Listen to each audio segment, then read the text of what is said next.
मायावती इस गठबंधन में जुड़ती है तो ये इंडिया गठबंधन के लिए फायदा होगा या नहीं होगा? उसके बाद का भरोसा आप दिलाओगे? बाद का भरोसा आप में से कौन दिलाएगा? अगर वो आती है तो क्या आप उसमें शामिल रहेंगे? आपसे मैंने कहा बाद का भरोसा कौन दिलाएगा? सर, आपके विपक्षी आप पे हमलावर होते हुए कहते हैं ओम प्रकाश राजभर के दिन में गुलदस्ता थमाते हैं और रात को नतमस्तक होते हैं कि मुझे बचा लीजिए, क्या कहना चाहेंगे आप?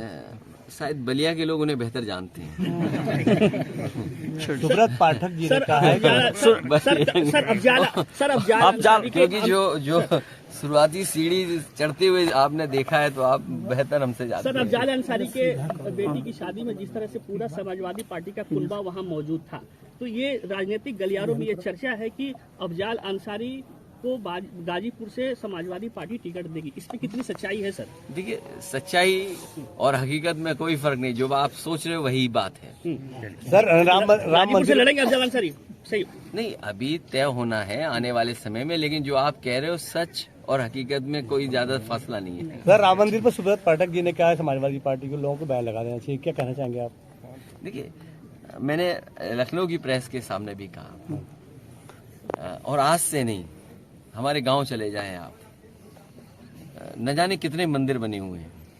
नेताजी हनुमान जी का खुद मंदिर बनवाए थे, भगवान श्री कृष्ण का भी बना है, और आपको जानकारी होगी कि भगवान श्री राम जब श्रीलंका की तरफ चले रावण को मारने के लिए, वध करने के लिए, तो भगवान शिव जी की पूजा करके निकले, वो भी मंदिर हमारे यहाँ है। तो भगवान पे कंट्रोल किसी का नहीं है। ये बीजेपी के लोग भगवान को भी कंट्रोल करना चाहते हैं, जैसे ईडी सीबीआई इनकम टैक्स को कंट्रोल कर रहे हैं। बीजेपी की कोशिश है कि भगवान को भी ओन कर लें और वो भी उनको कंट्रोल कर लें। इसीलिए आप जानते हो कि निमंत्रण भी बीजेपी का कार्यालय तय कर रहा है, भगवान श्री राम नहीं तय कर रहे हैं। और यहाँ जितने लोग हैं, ये सब लोग जानते हैं कि भगवान जब बुलाएंगे तो हम दौड़े चले जाएंगे, और भगवान की तरफ से किसी का बुलावा आ गया तो समझ लो कौन रोक लेगा उसको। तो आप जाएंगे पार्टी की तरफ से बुलावा होगा? मैं क्या बोल रहा हूँ आपसे? सर, बिहार में नहीं, मैं ये चाहता हूँ, प्रभु से ही प्रार्थना करता हूँ भगवान जी कि आपका बुलावा जल्दी ना आए। भगवान सर, बिहार में बुला ले सर, पार्टी बुलाई जाएंगे। सर, बिहार में जिस तरह से नीतीश कुमार की जो चर्चा आ रही है पार्टी जेडीयू टूटने की, और कहीं ना कहीं बीजेपी, ये बातें, देखिए, ये बातें चलती रहती हैं, पार्टी टूटेगी, ये जाएंगे वो जाएंगे।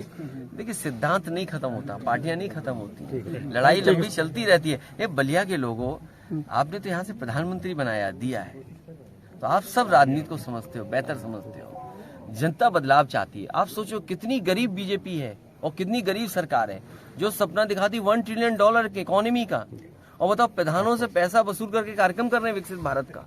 इससे ज्यादा शर्म की बात क्या हो सकती है? अगर ये बात सच नहीं हो तो बताओ आप। 100% पत्रकार भी जानते हैं, लेकिन बोली नहीं। जिस तरीके से सर पश्चिम बंगाल में ईडी और सीबीआई पे हमले हुआ, इस पे केंद्रीय मंत्री धर्मेंद्र प्रधान का कहना है कि विपक्ष जो है डरी हुई है, जेल जाने की डर की वजह से ईडी और सीबीआई पे हमला कर रही है। ये बताइए, आप खुद सोचिए, आपने कहा कि नोटबंदी के बाद, नोटबंदी होने के बाद काला धन खत्म हो जाएगा, भ्रष्टाचार खत्म हो जाएगा। मेरठ में एक किसान ने आत्महत्या कर ली आग लगा करके। कौन जिम्मेदार था? सरकार जिम्मेदार थी। तहसीलों में क्या हाल है या थानों में क्या हाल है? मैं इसी जिले में आया था कुछ दिन पहले, एक व्यापारी की जान गई कि नहीं गई? सूदखोरों ने क्या पैसा वसूला था? क्या भ्रष्टाचार खत्म हो गया? और काला धन के बाद उत्तर प्रदेश का रिकॉर्ड अगर किसी ने तोड़ा तो झारखंड ने तोड़ा। उत्तर प्रदेश में 200-250 करोड़ रुपए निकले थे, और झारखंड में कितने निकले रुपए? 300 करोड़ से ज्यादा पैसा निकला। तो ये बीजेपी के लोग आरोप दूसरी पार्टी पे लगा रहे थे, लेकिन नोटबंदी के बाद क्या उनकी पॉलिसी का फेलियर नहीं था? ये आपने क्या नोटबंदी की, क्या फेलियर नहीं था आपका? फेलियर आपका है, आप छिपाना चाहते हो। तो ये जो ईडी सीबीआई इनकम टैक्स जो एजेंसीज हैं, इनका गलत इस्तेमाल नहीं होना चाहिए। और हम तो कहना चाहते हैं, लोकतंत्र में पॉलिटिकल पार्टीज को दबाने के लिए उनकी आवाज दबा दें, उनकी नीचा दिखा दें, उन्हें बदनाम कर दें, अपमानित कर दें, तो ये ईडी सीबीआई इनकम टैक्स है। आप नहीं जानते ब्लैक भूमि का चुनाव कैसे होता है? एसओ लड़ाते हैं, सीओ लड़ाते हैं, आपको नहीं पता? वीडीसी नहीं वोट दे रहा, सीओ साहब को भेज दो। जिला पंचायत सदस्य नहीं वोट दे रहा था, लाओ एसओ साहब से एफआईआर लिखा दो। आपको नहीं पता कि ये बातें, ये सब बातें आप जानते हो, क्यों हमसे सवाल पूछते हो? सर एक आखिरी सवाल सर, सपा एक तरफ आरोप है कि सपा एक तरफ ब्राह्मण सम्मेलन कराती है, दूसरी स्वामी प्रसाद मौर्य जी को पूरी छूट दे रखा है कि वो सनातन धर्म कर रहे हैं। यही हमारे भारत की खूबसूरती है कि हम सबको मिल करके लेकर के चलना चाहते हैं। जो बिगड़े उन्हें सुधार दें और जो सुधरे उनका साथ ले लें और उनका आशीर्वाद ले लें। इसमें क्या खराब बात है? स्वामी प्रसाद को अच्छा ये बताओ, ये क्या खराब?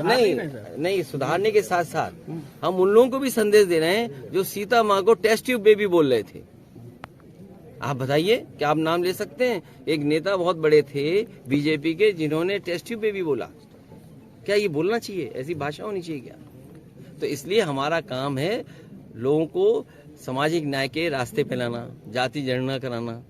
हमें उम्मीद है कि जाति जनगणना के रास्ते पर सब लोग काम करेंगे। उनमें फिर अंतर क्या रहेगा सर? आप भी स्वामी प्रसाद मौर्य भी इस तरह से बयान दे रहे, उनमें भी कार्रवाई नहीं हो रही। आप समझ ही नहीं पा रहे हो, इतने सीनियर पत्रकार होने के बाद भी नहीं समझ पा रहे हो, तो मैं क्या कर सकता हूं? सर गठबंधन में दरार है, क्या कहना चाहेंगे? गठबंधन में सर दरार है, क्या कहना चाहेंगे? मैं यहाँ श्रद्धांजलि देने और अपनी पार्टी के कार्यकर्ता साथी जो साथ रहे हैं उनका दुख बांटने आए हैं। राजमंगल यूथ से लेकर के अभी तक लगातार पार्टी के निष्ठावान कार्यकर्ता रहे, उन्होंने पार्टी की बहुत मदद की। ये साथी वो थे जो आने वाले चुनाव में मदद करना चाहते थे। जो नुकसान पार्टी का हुआ है उसकी भरपाई नहीं होगी। हालांकि राजनीति में जो लोग चले जाते हैं इस तरह, वो हमेशा याद रहते हैं। हमें दुख है इस बात का। जहां तक बलिया और बलिया के पत्रकार साथियों से बातचीत हो रही है, ईडी, सीबीआई, इनकम टैक्स या और एजेंसियां जिससे विपक्ष के लोगों को परेशान किया जा सके या बदनाम किया जा सके, ये प्रयास हमेशा होते रहे हैं। जब भी कोई पार्टी सरकार में रही है और जब उसको घबराहट हुई है कि वो सत्ता से बाहर हो जाएगी, तो इसी तरह सत्ता में रहने वाले लोगों ने एजेंसियों का इस्तेमाल किया है। जिस किसी भी सरकार ने इस तरह की एजेंसियों का गलत इस्तेमाल किया है, वो सत्ता से हमेशा बाहर हुए हैं। हमेशा सत्य की जीत हुई है, जो सच्चाई के साथ खड़े उनकी जीत हुई है। और आपसे बेहतर कौन जानेगा पत्रकार साथियों? आपने तो वो लड़ाई लड़के देखा है कि आपने कोई बात कही जो सच थी और उस पे आपको जेल तक जाना पड़ा, लेकिन मुझे खुशी इस बात की है कि आप झुके नहीं और आप अंतोगत्वा जीते। इसलिए मैं बधाई भी देना चाहता हूं आपको। न केवल बलिया जेल में रहे आप लोग में से साथी, आजमगढ़ जेल में भी रहे आपके साथी। तो ये एजेंसियों का या सरकार का इस तरह का व्यवहार हमेशा रहता है, आवाज दबाने का। लेकिन लोकतंत्र में बाबा साहब भीमराव अम्बेडकर जी ने जो ताकत दी है अपने अधिकारों को लड़ने की, डॉक्टर राम मनोहर लोहिया जी ने जो सिद्धांत दिया आगे बढ़ने का, लड़ने का, नेताजी ने संघर्ष का रास्ता बताया। और बलिया से बेहतर कौन जानेगा? देश आजाद बाद में हुआ, बलिया पहले आजाद हो गया। तो इतने क्रांतिकारी धरती पर ये हमारे पत्रकार साथी सवाल पूछ रहे हैं, ये आप सब जानते हैं कि जनता जिस समय खड़ी होगी सरकार को झुकना होगा और सरकार झुकेगी। क्योंकि जो बुनियादी सवाल वो वैसे के वैसे हैं। आप कितना भी विकसित भारत का प्रचार प्रधानों के पैसे से कर लें, चेयरमैनों के पैसे से कर लें, उससे क्या विकसित भारत बन जाएगा? विकसित प्रदेश बन जाएगा? आप प्रधानों के पैसे से विकसित बनाना चाहते हैं, कितना बड़ा धोखा है सोचिए। और बैंकों का पैसा जो था, जो वसूला जाना था, 15 लाख करोड़ रुपया आपने उद्योगपतियों का माफ कर दिया। आज आप कर्ज में जा रहे हैं, कर्ज बढ़ता चला जा रहा है। हमारे मुख्यमंत्री जी तो एक कदम आगे थे, 46 में 56, याद है वो भाषा कि 46 में 56 नौकरियां मिलती थी हमारी सरकार में, आज तक सूची नहीं मिली। और कह रहे थे कि 40 लाख करोड़ का निवेश आएगा, इटावा में ना आया हो। हमें उम्मीद है कि बलिया में पिछले 7 साल और दिल्ली की 10 साल की सरकार में कुछ तो निवेश आया होगा,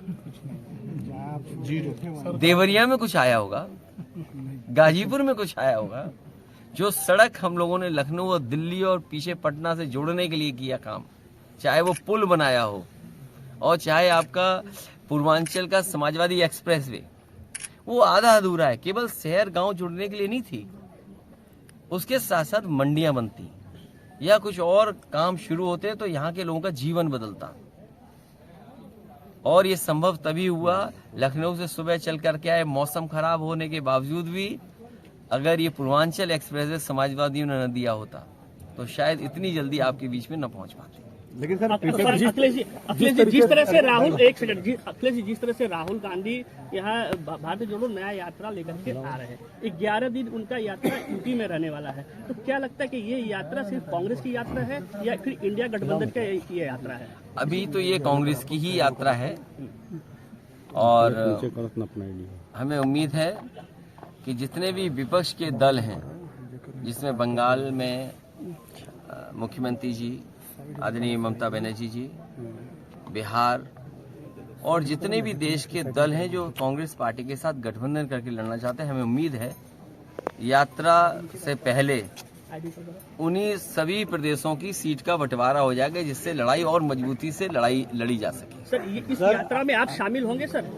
राहुल गांधी की यात्रा में? मैंने आपके सवाल का जवाब दे दिया है।